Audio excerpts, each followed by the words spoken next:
that was the end of the madness. No, ma'am. Jasmine goes and kidnaps Andy like, girl, what are you doing? This isn't a soap opera. Oh, wait. Yes, it is, and we love it. The way she went full villain mode had me yelling at the screen.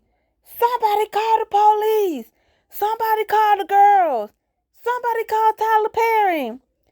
This whole moment was the definition of chaos.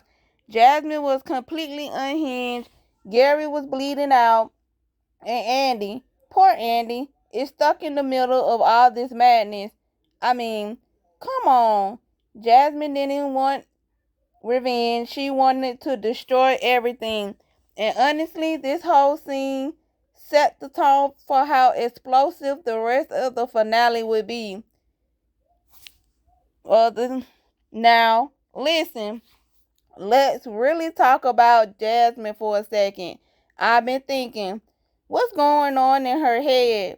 What led her to this level of rage and chaos? We all know she's been spiraling ever since her marriage with Gary hit the rocks.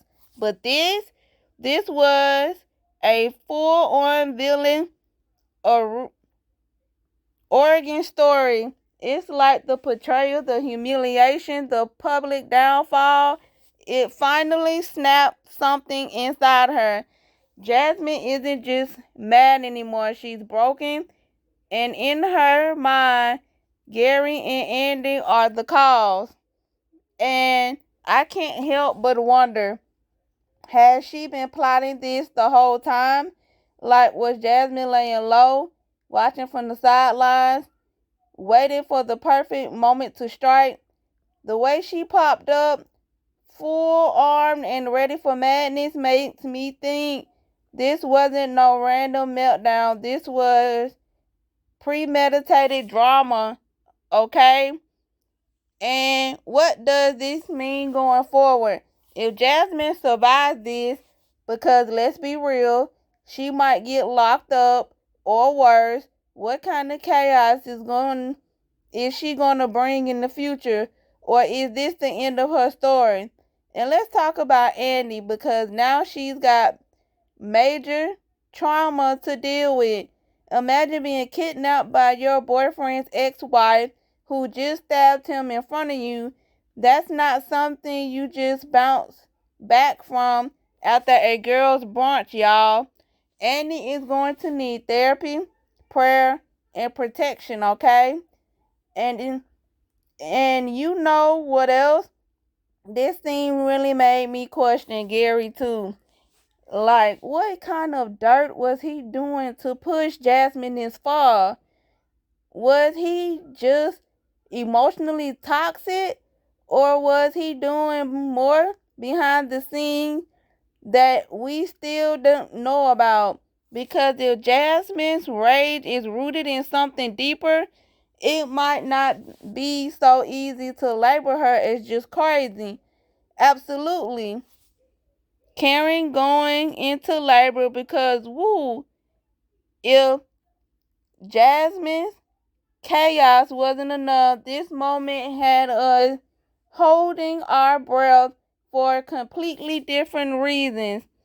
Okay, so just when we're all trying to recover from Jasmine's kidnapping madness, boom, the writers hit us with another emotional punch. Karen goes into labor. Now listen, we've been on this pregnancy journey with Karen for a long time. I mean, a long time.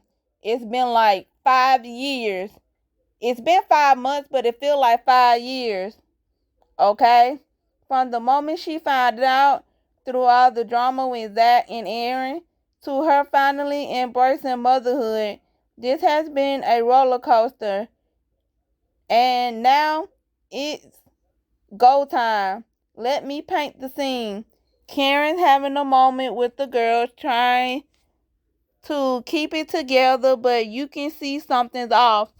Then, out of nowhere, she clenches her belly, and that look on her face, we all knew This is it. The contractions hit and she's rushed to the hospital. And y'all, I was sitting there like, Lord, please let this baby be okay. But it wasn't just about the baby. It was about the emotions, the fear, the anticipation, the questions. Who's going to be there for her? Will Zach show up? What about Aaron? Will she even make it through this safely? And speaking of that, let's talk about his reaction.